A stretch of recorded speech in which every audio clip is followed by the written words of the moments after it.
students, today we will study our fifth chapter of book Honey Shakal, and our fifth chapter name is Different Kinds of School.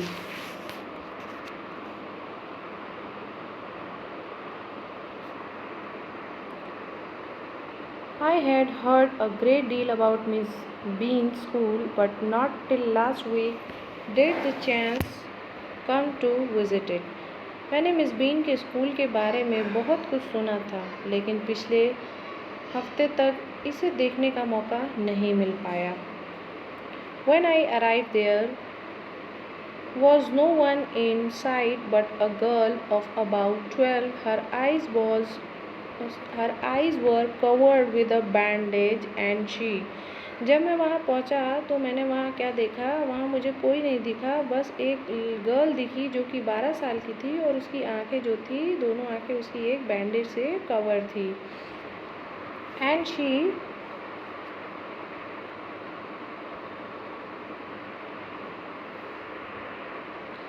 And she was being led carefully between the flower beds by a little boy. और उसकी आंखों पे पट्टी बंधा हुआ था और उसका जो नेतृत्व था या उसकी जो हेल्प कर रहा था उसको कहीं आने जाने में एक लड़का था. Who was about 4 years younger. और जो लड़का उससे 4 साल छोटा था. She stopped and it looked like she asked him who had come. He seems to be describing me to her.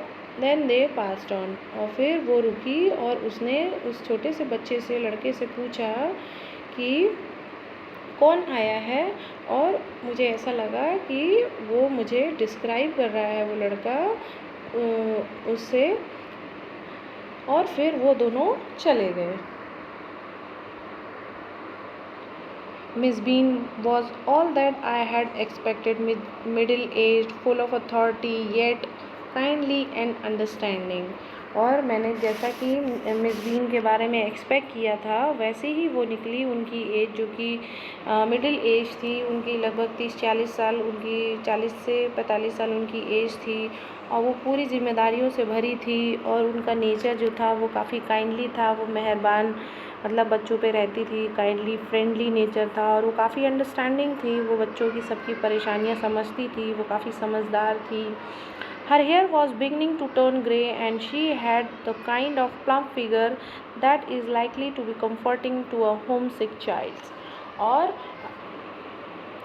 जो मिस बीन थी, उनका जो हेयर था वो अभी अभी ग्रे होना शुरू हुआ था, और उनका जो फिगर था, अगर उनके बॉडी फिगर के बारे में बात करें तो उनका फिगर जो है वो छोटी सी, और बिल्कुल उनकी जो हाइट थी वो बिल्कुल कम उनकी हाइट थी, और वो बिल्कुल मोटी सी हल्की सी प्लम्प फिगर उनका था, और वो बिल्कुल वैसी ही दिखती थी.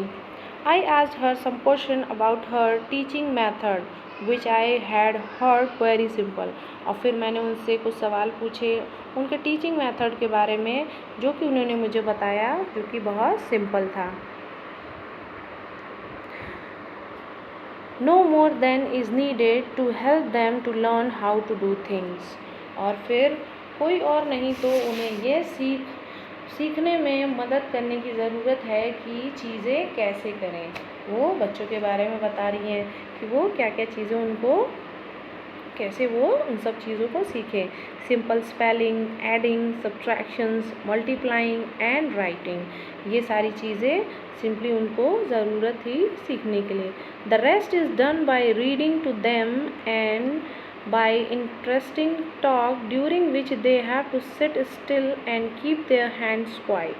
और फिर बाकी चीज़ें वो बता रही हैं कि उनको रीडिंग पढ़ने से और फिर उनके साथ में इंटरेस्टिंग बातें करने से, जिसके दौरान उनको बिल्कुल एकदम प्रॉपर तरीके से क्वाइटली उनको बैठना है, और उनके दोनों जो हाथ हैं वो बिल्कुल फोल्ड रहें. There are practically no other lesson. और फिर बाकी जो उनके प्रैक्टिकली, वास्तव में जो उनके प्रैक्टिकली जो और प्रॉपर तरीके हैं, और ऐसा कोई तरीका नहीं है जिससे कि उनके पास में उनको और कोई ऐसा प्रैक्टिकली लेसन नहीं है. The real aim of this school is not so much to teach thought as to teach thoughtfulness, kindness to others. और जो इस स्कूल का मेन एम जो था उस को भी बच्चों को ये सीख देना था कि वो कैसे काफ़ी ज़्यादा सावधानियाँ बरतें और काफ़ी उनके अंदर लोगों के प्रति दयालुता हो, और जो एंड बीइंग रिस्पॉन्सिबल सिटीजनशिप, और वो एक ज़िम्मेदार नागरिक बने, अपने देश के ज़िम्मेदार नागरिक बने। Look out of the window a minute will you. और फिर जो मिस बीन रहती हैं वो नैरेटर से बोलती हैं, जो लेखक हैं उनसे बोलती हैं क्या आप 1 मिनट खिड़की के बाहर देख सकते हैं। I went to the window which overlooked a large garden and a playground at the back. What do you see? Miss Bean asked. और फिर मैं खिड़की के पास गया और फिर मैंने देखा कि एक बड़ा सा गार्डन है और एक खेल का मैदान है पीछे की तरफ। और फिर मिस बीन मुझसे पूछती हैं कि आपने क्या देखा।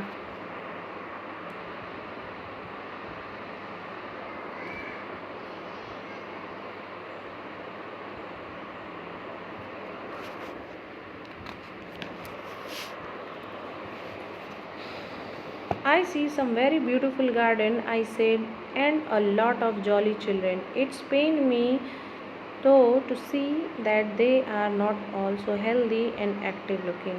और फिर मैंने बताया उनको कि मैंने देखा एक बहुत ही सुंदर ब्यूटीफुल ग्राउंड देखा, और फिर मैंने बोला कि मैंने काफ़ी ज़्यादा हंसमुख बच्चे जॉली चिल्ड्रंस को देखा मैंने। और फिर मुझे ये देख के काफ़ी दुख हुआ कि वहाँ पर वो जो बच्चे हैं वो काफ़ी ज़्यादा हेल्दी नहीं हैं और एक्टिव नहीं हैं। एक्टिव लुकिंग मतलब वो काफ़ी ज़्यादा चंचल नहीं है। When I came in, I saw one poor little girl being led about. और फिर मैं जब अभी आ रहा था तो मैंने एक बिल्कुल पुअर गर्ल मतलब गरीब सी लड़की एकदम, जो कि किसी और के थ्रू उसको कहीं आना जाना पड़ रहा था। She has some trouble with her eyes. और फिर वो बोलते हैं कि उस लड़की के साथ में कोई प्रॉब्लम थी उसके आँख में, जो कि उसको किसी और के थ्रू कहीं आना जाना पड़ रहा था, वो बेचारी आँखों से देख नहीं सकती थी। Now I can see 2 more with the same difficulty। और मैं अब यहाँ पर 2 और ऐसे लोगों को देख रहा हूँ जिनको कि सेम प्रॉब्लम है। and there's a girl with a clutch watching the others at play. और फिर मैं यहाँ पर देख रहा हूँ एक लड़की है जो कि बैसाखी पर खड़ी है और दूसरों को खेलता हुआ देख रही है। She seems to be a hopeless cripple. और फिर वो मुझे होपलेस निराशाजनक दिख रही है, और क्रिपल मतलब कि एक जो अपंग है वो उसके अंदर ये निराशा है कि वो मतलब उसकी बॉडी जो है वो अपंग है, तो वो मुझे क्रिपल मतलब वो अपंग दिख रही है।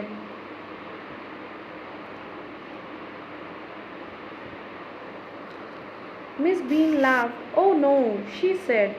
She is not really lame. This is only her lame day.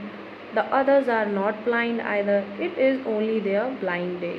और फिर जो मिस बीन रहती हैं वो बोलती हैं अरे नहीं, वो बोलती हैं अरे आज उनका शी इज़ नॉट रियली लेम। और वो जो अपने जिस लड़की की बात की अपंग की, वो रियली में वो अपंग नहीं है, वो लंगड़ी नहीं है, आज उसका दिन है लंगड़े होने का।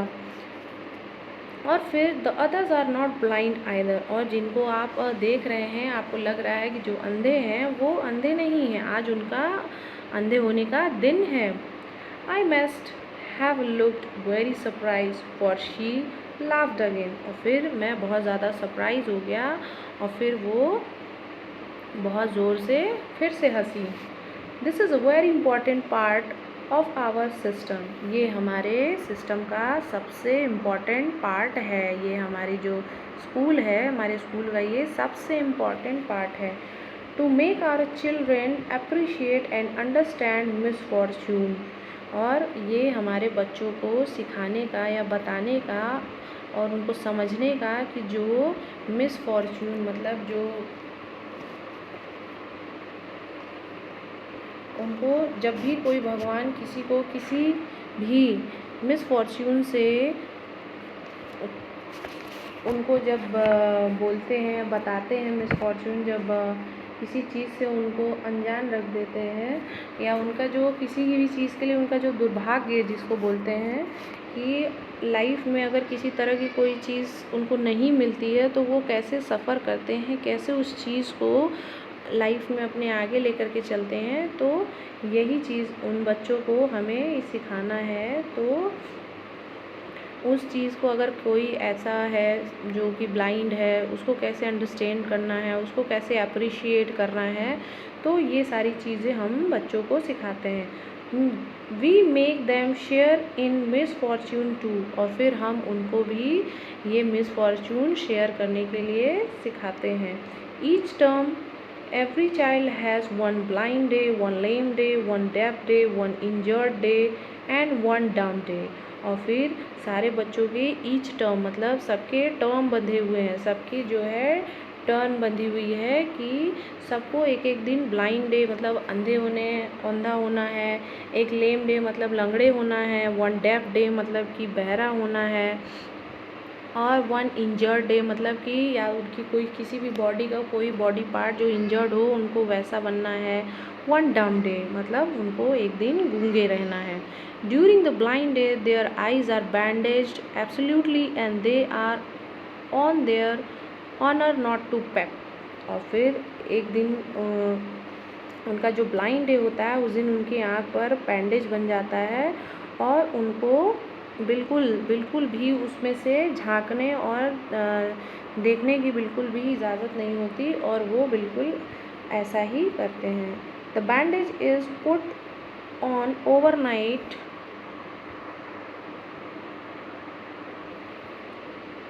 so they wake blind. This means that they need help with everything। और फिर जब ब्लाइंड डे की बात होती है, जब उनको अंधे बनने की बात होती है, तो उनके आँखों पर बैंडेज जो है रात में ही बांध दिया जाता है, जिससे कि वो सारी रात वो बैंडेज से बंधे रहते हैं, और जब वो सुबह उठते हैं तो उनको बिल्कुल ऐसा फील होना चाहिए कि वो ब्लाइंड है।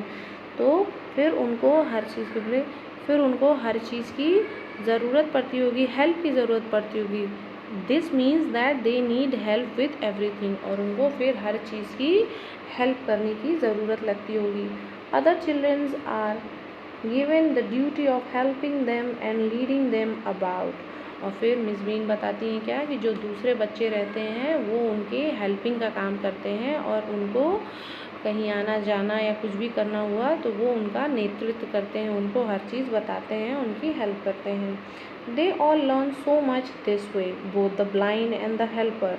और फिर वो इस तरीके से बहुत ज़्यादा बहुत कुछ सीखते हैं, दोनों जो हेल्पर होते हैं वो भी और जो ब्लाइंड होते हैं वो भी।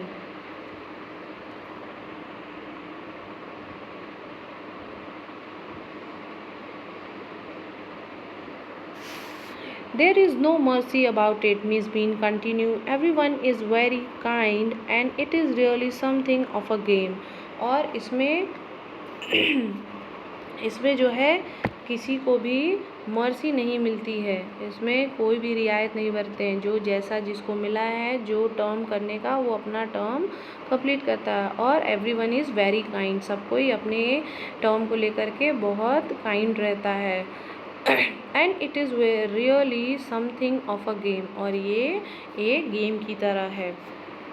Before the day is over तो even the most thoughtfulness child realise what misfortune is. और जब एक दिन ख़त्म होता है तो एक जो मतलब बदमाश या फिर अल्हड़ या फिर बदमाश जो बच्चा रहता है वो भी रियलाइज़ करता है कि जो मिसफॉर्च्यून होता है या जो दुर्भाग्य होता है वो कितना वो उससे भी बहुत सारी चीज़ें सीखते हैं।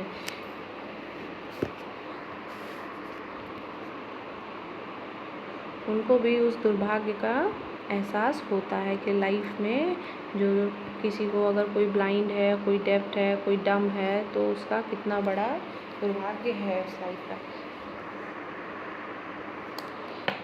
The blind day is of course really the worst, but some of the children tell me that the dumb day is the most difficult।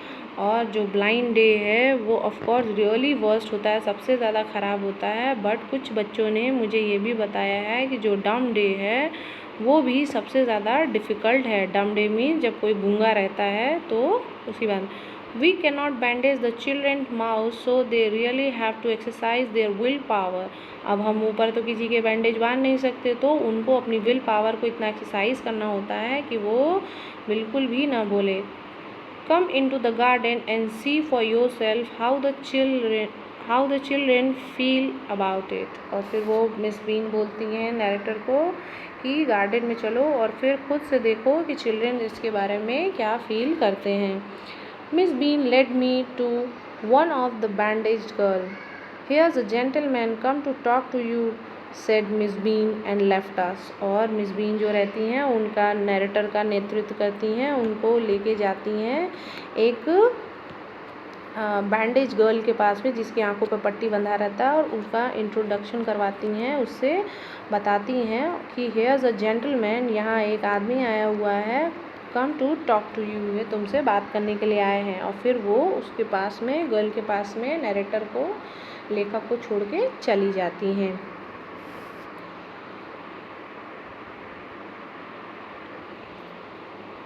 Don't you ever Pep, I asked the girl.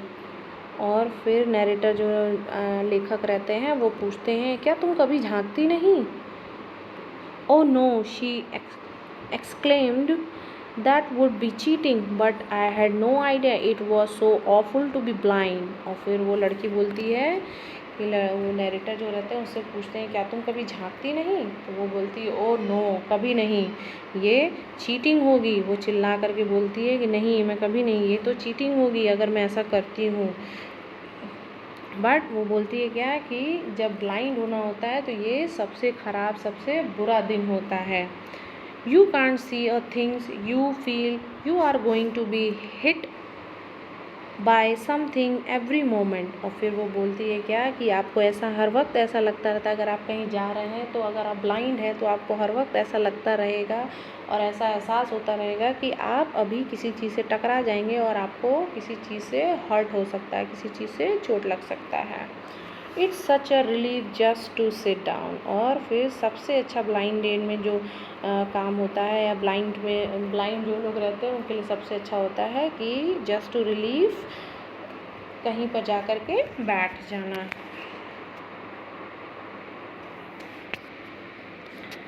Are your helper kind to you, I ask. फिर narrator पूछते हैं उस लड़की से कि जो तुम्हारे helper हैं क्या वो तुम्हारे साथ काइंड रहते हैं?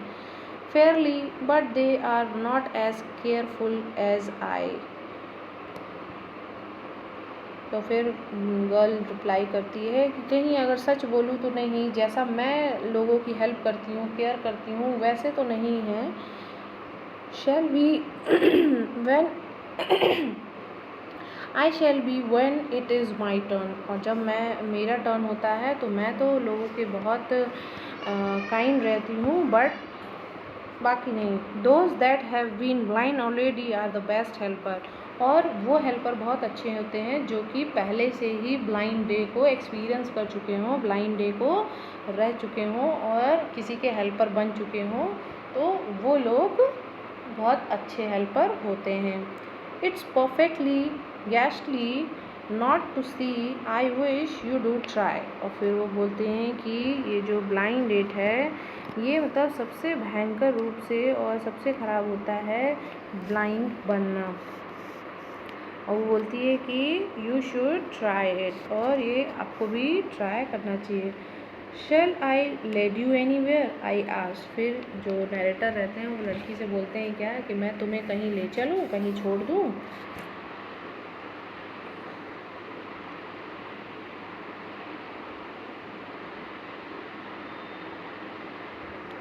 ओ yes, she said, let's go for a little walk. और फिर वो लड़की बोलती है क्या, यस चलिए हम लोग कहीं चलते हैं एक छोटी सी वॉक पर। Only you must tell me about things, I shall be so glad when today is over. और फिर वो बोलती है कि मुझे तुम कुछ चीज़ें बताओ और मैं सबसे ज़्यादा खुश होंगी जब ये आज का दिन ख़त्म हो जाएगा।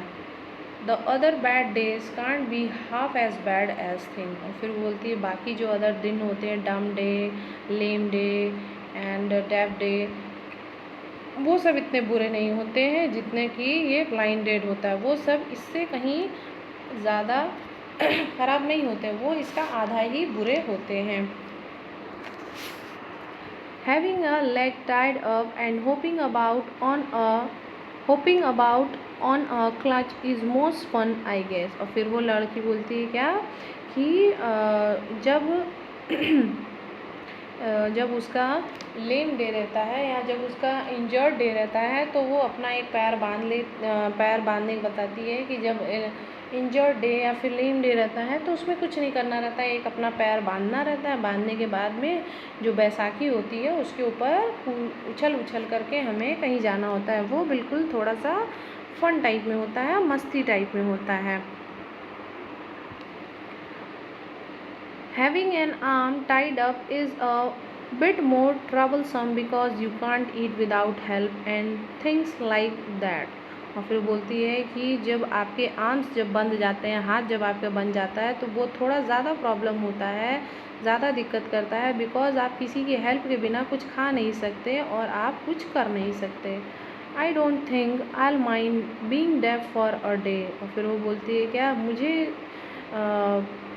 मुझे कोई परेशानी नहीं है अगर मुझे डेफ डे मतलब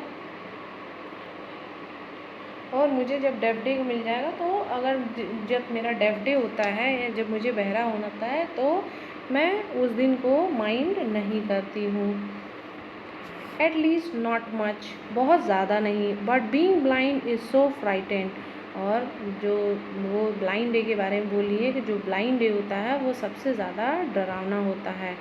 माई head ache all the time just from warning that I get hurt, where are we now. और फिर वो बोलती है जो ब्लाइंड डे होता है वो सबसे ज़्यादा डराने वाला होता है। मेरा जो सर है वो हमेशा मुझे यही वार्निंग करता रहता है, मुझे यही सताता रहता है कि मैं कहीं हर्ट ना हो जाऊँ, मुझे कहीं चोट ना लग जाए। वेयर आर वी नाउ, जो लड़की रहती है वो नरेटर से पूछती है कि अभी हम लोग कहाँ हैं।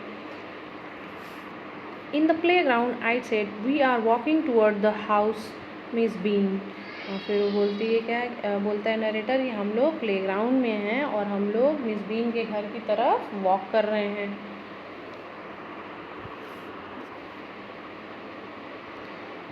Miss Bean is walking up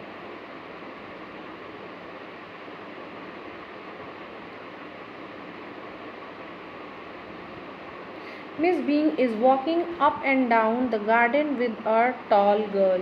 miss Bean जो हैं ऊपर नीचे गार्डन में वॉक कर रही हैं एक लंबी लड़की के साथ। What is the girl wearing? My little friend asked। और जो लड़की रहती है वो फिर पूछती है कि उस लड़की ने क्या पहना है।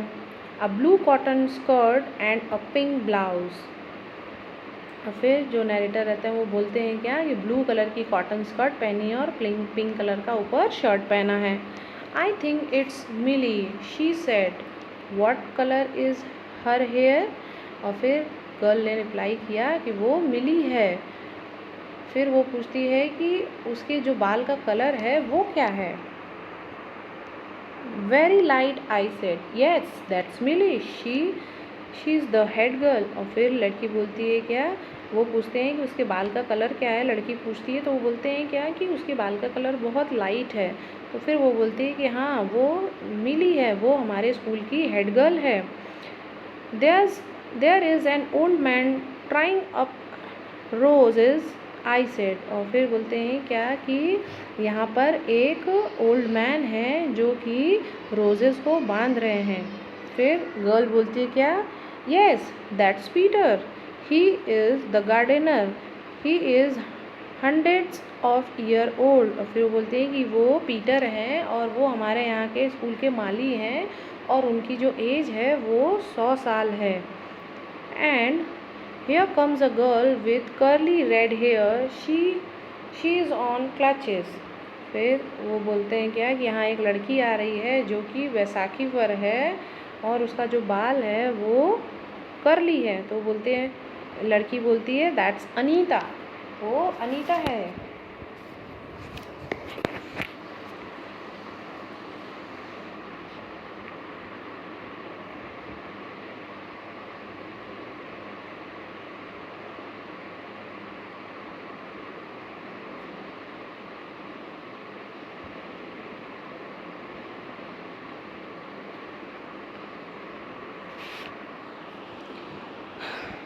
And so we walked on. Gradually, I discovered that I was 10 times more thoughtful than I ever thought I could be. और फिर हम जो है वॉक कर रहे थे